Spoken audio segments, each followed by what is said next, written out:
এখানে টমেটো, ফুলকপি, broccoli, long বিন, আর এটা ব্রোকলি আর ফুলকপি ডাটাগুলা, এটা হচ্ছে সিম, পেঁয়াজ, এখানে ক্যারট অ্যান্ড পটেটো, মানে আলু আর গাজর, সবগুলো বাংলায় বলে ওটা বললাম ইংলিশে। যাই হোক, এখানে ডিম সেদ্ধ হচ্ছে। আর দেখেন কি অবস্থা, আমার জামাইকে যখন আমি রান্না করতে দিই তখন তাকে সব কিছুভাবে গুছিয়ে দিই, সে মজা করে রান্না করে। আর আমি যখন রান্না করি, চলেন দেখি আমি কিভাবে রান্না করি।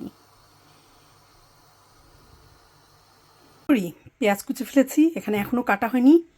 তেল, মাছের তেল, তো মাছগুলো ভেজে নিয়েছি।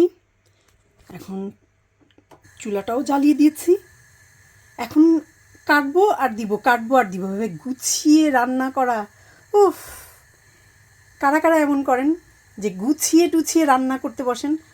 বেগুন টমেটো কেটে নিয়েছি, গুঁড়ি কচুটা প্রায় হয়ে আসছে, মাছগুলো ওয়েট করছে এখনও কখন তরকারির মধ্যে যাবে। যাই হোক, মজা করলাম। আপনারা কে কেমন আছেন বলেন, আর লাইক কমেন্ট শেয়ারের মাধ্যমে সাথেই থাকেন। ধন্যবাদ সবাইকে।